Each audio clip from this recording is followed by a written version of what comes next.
Oke, baik. Bismillah. Assalamualaikum warahmatullahi wabarakatuh. Waalaikumsalam warahmatullahi wabarakatuh.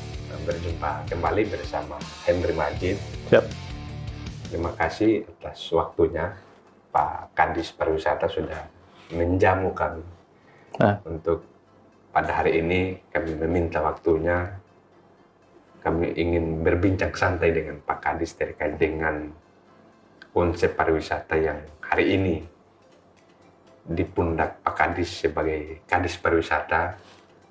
Tentunya seluruh masyarakat yang ada di Kabupaten Wakatobi kita ingin tahu lebih jauh apakah prospek daripada pariwisata, kepariwisataan yang ada di Kabupaten Wakatobi ini sudah menjadi satu garansi yang bisa dinikmati oleh seluruh masyarakat Wakatobi atau masih ada yang belum dilaksanakan, mengingat Wakatobi ini adalah sebagai salah satu kabupaten yang ada di Indonesia yang menjadikan pariwisata sebagai satu daya pemikat orang-orang yang ada di seluruh mancanegara, bahkan yang di seluruh negara Indonesia untuk datang ke Kabupaten Wakatobi.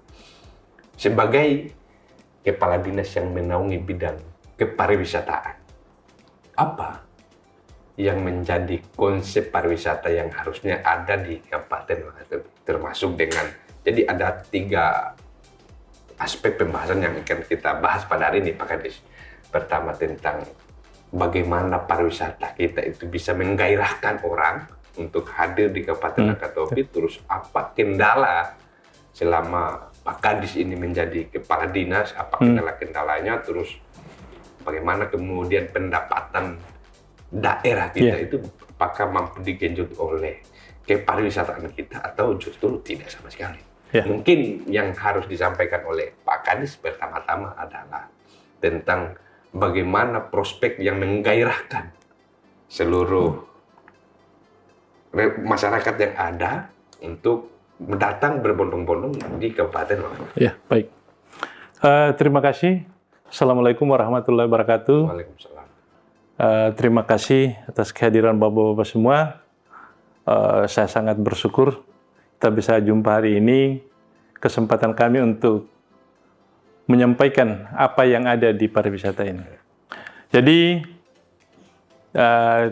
kita tidak bisa pungkiri dan semua orang tahu bahwa Wakatobi punya potensi kepariwisataan yang mendatangkan orang ke sini. Ya, nah dalam kaitannya dengan tugas kami sebagai Kepala Dinas Pariwisata, hari ini perlu kami sampaikan bahwa saya selaku Kepala Dinas Pariwisata 29 Desember 2023. Jadi sampai hari ini kurang lebih mendekati 8 bulan. Berarti belum setahun, Bang? Nah, belum. 7 bulan lebih, 7 bulan 10 hari ini. Ya. Nah, dari perjalanan kami 7 bulan 10 hari ini, kami banyak belajar tentang pariwisata itu seperti apa sih. Ya. Nah, yang kita tahu selama ini pariwisata itu di Wakatobi ini luar biasa diagungkan oleh seluruh Indonesia, bahkan dunia. Sehingga Wakatobi ditetapkan sebagai 10 destinasi. Itu satu kebanggaan bagi kita semua. Tidak bisa kita pungkiri itu. Sehingga pusat juga turut memperhatikan keperluan pariwisata Wakatobi. Dan ini dari 17 kabupaten kota di Sulawesi Tenggara, saya baru sekian bulan berada di sini, menyaksikan betapa diprioritaskannya Kabupaten Wakatobi. Jadi, sebagai masyarakat Kabupaten Wakatobi, kita harus banyak bersyukur. Nah, apa konsep kita bersyukur dalam hal kepariwisataan Wakatobi? Hari ini yang mungkin bagi hari ini yang saya harus sampaikan ke kita semua, ke masyarakat Wakatobi adalah mari bersama kita menjaga kelestarian pariwisata di Wakatobi. Kita punya pariwisata ini bisa bergairah ke depan bila mana itu terjadi pariwisata berkelanjutan. Harapannya mari kita semua saling menjaga agar pariwisata ini betul-betul bisa berkelanjutan dari tahun ke tahun untuk masa depan kita semua. Pariwisata itu di Wakatobi ini lini sektor, betul. Ya, kenapa dia begitu? Karena memang kita tidak punya hal lain yang kita miliki. selain dengan keindahan alam kita. Nah, keindahan alam kita hari ini sudah kita dibuktikan oleh semua orang dengan kedatangan beberapa tamu kita dari mancanegara. Hari ini ada tamu kita dari Sail. Itu jumlahnya 46 kapal yang sudah bertahap datang. Nah, di sini kita akan berbicara tentang bagaimana sih pendapatan Wakatobi dari situ? Bagaimana pendapatan pariwisata? Apakah cukup? Jadi hari ini harus kita terbuka dulu bahwa pariwisata di Wakatobi ini bukan hanya untuk dinas pariwisata. Ya, pariwisata di Wakatobi ini memang di sektornya ada di sini. Nah, fungsi kami yang paling utama adalah mendatangkan orang. Menggairahkan orang datang ke sini. Untuk orang datang ke sini, maka ada beberapa hal yang harus kita. Pertama, Wakatobi harus dipromosikan bahwa inilah Wakatobi. Hari ini kami sudah melaksanakan itu. Kami memulai melanjutkan yang sudah dilaksanakan oleh pendahulu-pendahulu kami sebelumnya. Ya, mungkin ke sininya setelah COVID ini ada penurunan dari promosi maupun tamu-tamu kita yang datang. Jadi kekuatan promosi itu memang di Dinas Pariwisata ya? Di Dinas Pariwisata. Dan itu hanya itu yang kita miliki dan itu memang yang kita jual. Kita tidak bisa menjual apa. Kenapa? Karena Wakatobi ini orang bisa ke sini jika itu bisa diketahui oleh masyarakat luas. Nah, kita juga harus terima bahwa ini sudah. Hanya ini kan begini, setiap dari tahun ke tahun itu kan terjadi perubahan. Ada yang naik, ada yang turun, ada yang naik, ada yang turun. Hari ini kita pasca COVID, itu memang kita betul-betul turun drastis. Nah, dari situ setelah COVID, ini perjalanan kita agak naik turun, Pak. Nah, kenapa? Karena kedatangan tamu ke Wakatobi ini, itu sangat dipengaruhi oleh alat transportasi kita, yaitu pesawat. Nah, itu yang akan kita pertajam itu. Nah, pesawat ini. Nah, orang di luar sana beranggapan bahwa Wakatobi, pemerintah daerah itu tidak serius mengurus pesawat. Oh, saya keliru itu. Justru kalau tidak ada pesawatnya, Wakatobi akan hilang pariwisatanya. Sejauh mana kami berpromosi ke luar sana, bahwa orang tahu bahwa ini ada keindahan di sini, tapi kalau transportasinya ini tidak ada. Ini sekian kali kami sudah sampaikan bahwa kesiapan kita untuk mendatangkan pesawat. Mulai dari Citylink kemarin, yang sampai panas kondisinya di luar sana. Bahkan sudah sempat beroperasi ya? Ya, jadi sebenarnya begini, Citylink ini ada dua versi yang terjadi. Yang pertama sistem charteran, itu dengan EWG, Elsa Wakatobi Group. Nah, mereka ini pihak swasta yang ingin bermitra dengan pemerintah daerah dalam rangka mengoperasikan pesawat ke Wakatobi. Sistemnya charteran. Mereka mencarter, kita bekerja sama dengan mereka yang mencarter. Maka pihak ketiga ini lah. Maka lahirlah subsidi. Iya. Nah, dengan berjalannya waktu, kita sudah berupaya dengan sekian kali rapat sampai di hari Lebaran kita rapat untuk mendatangkan pesawat ini. Itu Pak Bupati luar biasa, Pak. Dia walaupun dia melewat di suatu tempat, kalau dirasa bahwa ada pertemuan berkaitan pesawat, kita singgah. Saya satu kali di pertemuan di Makassar, itu hanya isunya bahwa ada pertemuan di Makassar terkait pesawat. Beliau menginformasikan kita ke Jakarta, tapi lewat Bandara Makassar. Terus rapat di bandara. Luar biasa. Hari itu beliau menyampaikan segala unik-uniknya untuk mendatangkan pesawat di Wakatobi. Tapi semua itu kan, pesawat ini kan bisnis, Pak. Kalau tidak menguntungkan bagi mereka, dia tidak mau. Mereka tidak mau juga. Tidak mau rugi, Pak. Tidak mau. Maka dari itu Wings kemarin setelah putus, itu Pak Bupati masih koordinasi masalah Wings. Tetapi kita sudah tahu semua bahwa kendala Wings kemarin itu adalah ada standar harga yang ditetapkan oleh Citylink di atas standar perhubungan. Sehingga Pak Bupati tidak mau dengan itu, karena itu akan jadi temuan, karena berkaitan dengan subsidi. Nah, terkait dengan Citylink Airbus 320, ini sebenarnya peluang kita di Wakatobi untuk kita memulihkan pesawat kita kemarin. Namun dalam perjalanannya itu di aturan disyaratkan bahwa Wakatobi itu bisa melakukan kerjasama dengan pihak perusahaan atau pihak pemilik pesawat yang menghasilkan. Nah, sementara pihak EWG ini tidak punya pesawat. Dia kecuali kontrak dulu dengan Citylink, baru kita kontrak dengan dia. Nah, justru ini yang tidak terjadi. Dia belum melakukan kontrak dengan Citylink, tetapi dia ingin kontrak dengan Wakatobi. Anda bisa. Karena di undang-undang kita harus kontrak dengan orang yang ada pesawatnya. Nah, EWG sebelum dia kontrak dengan Citylink kan tidak punya pesawat. Ya. Sehingga Pak Bupati juga berusaha mendorong supaya bagaimana caranya supaya kita bisa kita bantu EWG, kita bantu. Tetapi perlu kita sadari semua bahwa ini masalah keuangan, ini sangat sensitif, Pak. Terakhir jadi temuan. Nah, ini akan merugikan kita semua. Nah, maka dari itu, beliau tetap mengharapkan agar Citylink tetap bekerja sama dengan Wakatobi, tetapi syarat-syarat itu harus terpenuhi. Ya, nah karena hal ini yang belum bisa dipenuhi oleh Citylink, maka sampai hari ini kita belum mengudara pesawat di Wakatobi. Tapi Pak Bupati saya dengar kemarin ini beliau lagi sudah mulai lobby lagi dengan pesawat yang lain. Mudah-mudahan kita berdoa saja, mudah-mudahan beliau bisa mendapatkan kesempatan lagi untuk mendatangkan pesawat di Wakatobi. Karena apa, Pak? Pesawat ini sangat penting bagi pariwisata. Kami rugi kalau ini tidak ada. Kita pemerintah daerah, kita masyarakat Wakatobi rugi. Bukan hanya pemerintah. Kenapa? Kedatangan pesawat membawa wisatawan itu bukan pemerintah yang untung. Yang untung itu rakyat. Karena ada perputaran ekonomi di situ. UMKM bergairah. Ya, ibu-ibu penjual di pinggir jalan bergairah. Hotel-hotel itu bergairah. Ini semua adalah aktivitas pariwisata. Tapi kalau pertanyaannya, target pendapatan pariwisata kok cuma segitu? Memang begitu. Kami tidak bersentuhan langsung dengan uangnya.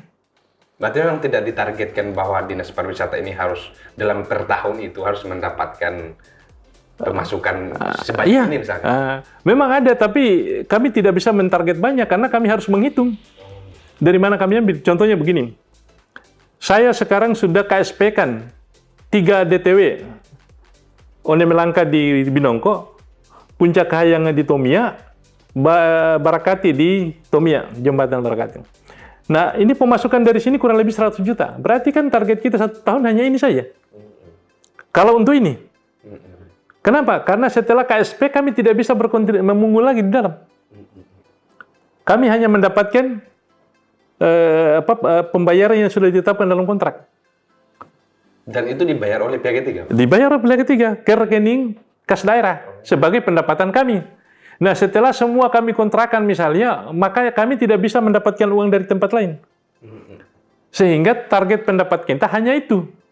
Tapi jangan lupa bahwa pariwisata itu harus tetap berusaha mendatangkan orang. Supaya apa? Supaya pendapatan kita di perhotelan itu lebih baik, lebih banyak.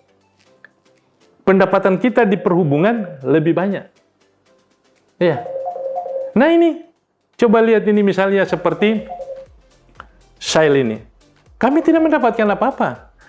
Tapi dengan turunnya mereka ke darat, para turis berbelanja di pasar, atau membayar teman-teman kita yang guide, itu kan salah satu tujuan daripada pariwisata. Untuk kesejahteraan masyarakat. Iya. Jadi, jangan sampai hanya melihat pada pariwisata itu tidak ada gunanya pendapatannya 100 juta per tahun yang dia miliki misalnya. Bukan begitu. Jadi memang pariwisata lebih bicara tentang jangka panjang. Jangka panjangnya kemudian untuk lebih luas. Untuk efek domino yang diciptakan pada kedatangan orang mancanegara ya. Iya. Jadi bukan ini memang saya juga agak dari dulu pendapat saya, kenapa pariwisata sebagai lini sektor hanya targetnya 100 juta misalnya? Tidak ada apa-apanya. Tetapi setelah kita jalani, yang dampaknya bukan hanya di 100 juta ini, tetapi di pajak kita dengan pajak hotel yang ada itu kan disebabkan karena ada orang yang datang. Hotel itu tidak mungkin mendapatkan sesuatu kalau hanya orang Wakatobi. Orang Wakatobi punya rumah. Ya, maka menggairahkan pariwisata itu harus menggairahkan sektor lain. Ya itu, termasuk perhubungan, termasuk transportasi. Tetapi yang menjadi kendala kita hari ini sebenarnya banyak lah. Tetapi yang paling mendasar hari ini adalah transportasi. Semoga kedepannya bisa kita pulihkan transportasi di Wakatobi.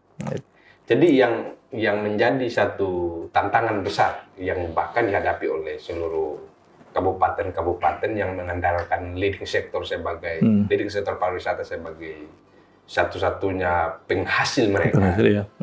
Di zaman COVID kemarin memang mendapatkan betul-betul satu ujian besar, termasuk di salah satu kabupaten tersebut ada Kabupaten Wakatobi. Iya.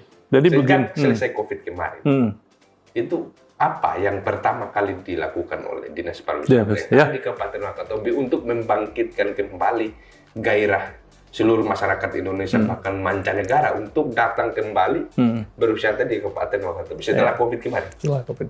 Baik, jadi begini, memang bukan hanya kita yang lumpuh, ya. Hampir semua daerah kecuali Bali yang masih bertahan. Ya. Jadi pengaruh COVID-19 kemarin itu betul-betul melumpuhkan semua sektor. Yang paling terasa pada waktu saat itu di Wakatobi adalah pariwisata. Kunjungan pariwisata itu hampir-hampir hanya sekian persen. Ya. Nah, untuk kembali menggairahkan pariwisata di Wakatobi, memang hal pertama itu kita masuk ke promosi. Kedua, meningkatkan event.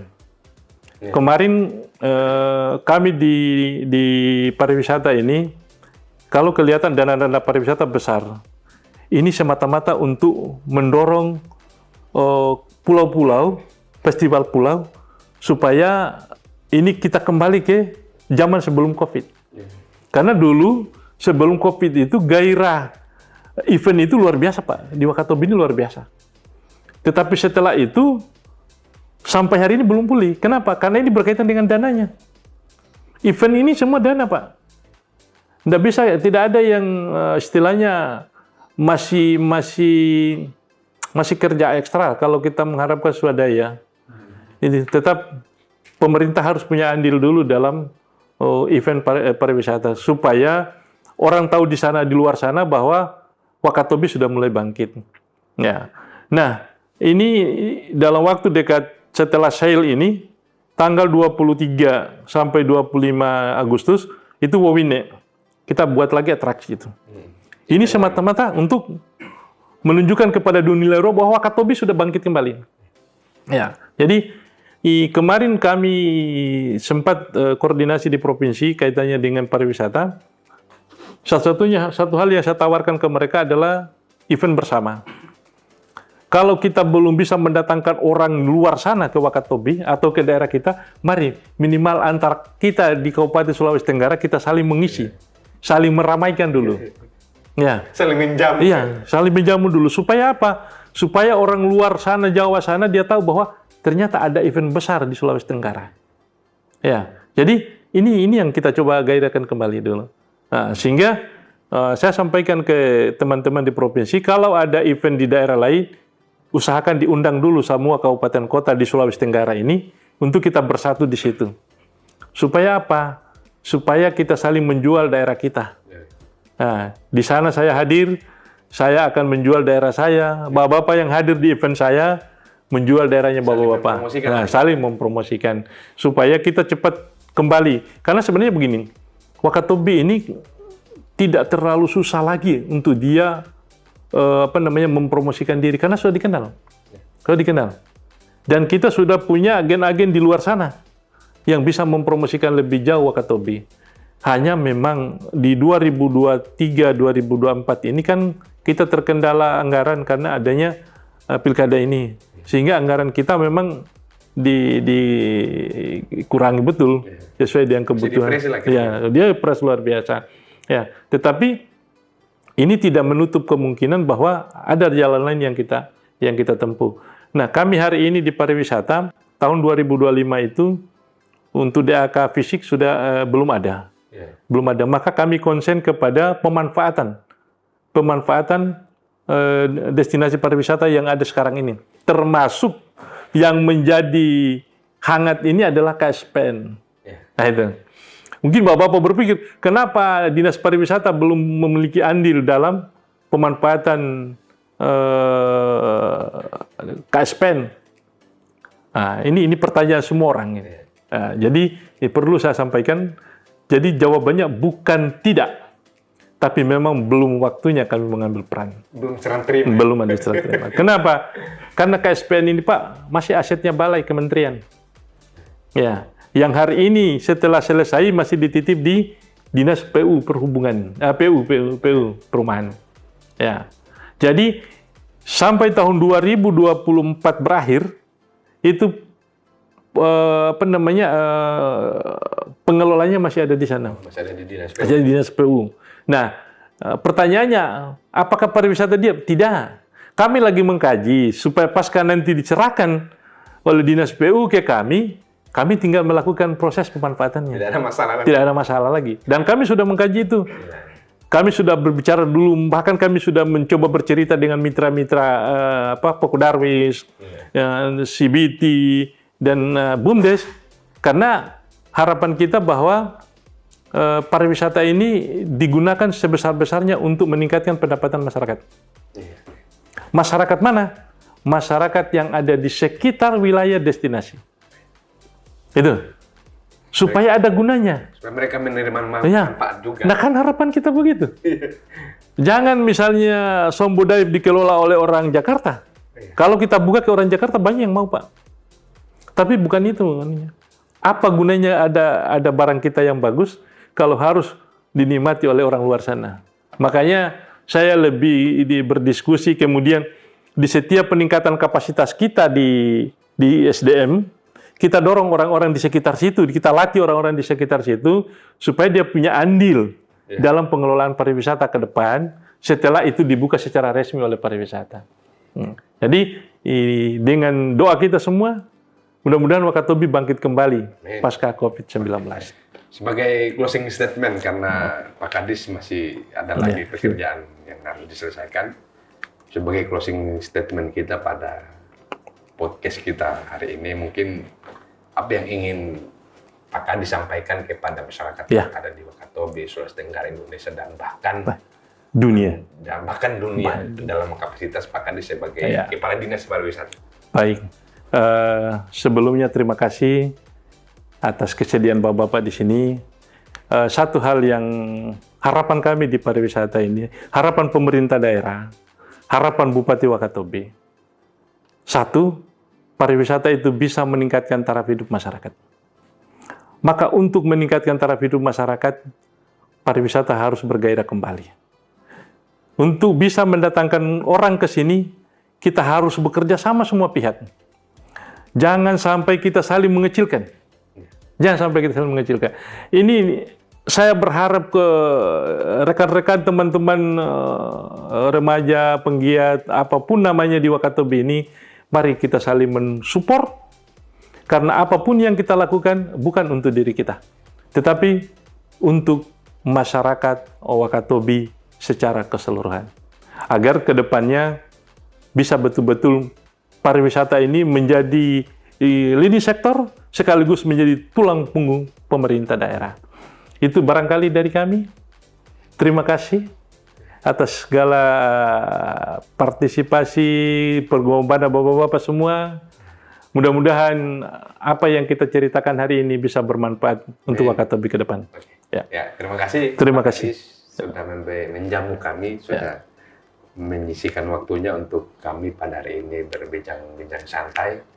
Mungkin itu yang bisa kita perbincangkan pada hari ini. Apapun yang menjadi kekurangan, nanti akan kita... Insya Allah di berikutnya lagi lah kita jumpa lagi. Dengan episode yang berbeda. Ya. Oke, terima kasih kembali sekali lagi. Mungkin itu yang bisa kami sampaikan pada podcast kami kali ini. Lebih dan kurangnya mohon dimaafkan. Billahi taufiq wal hidayah. Assalamualaikum warahmatullahi wabarakatuh. Waalaikumsalam warahmatullahi wabarakatuh. Terima kasih. Salam Pak Kadis.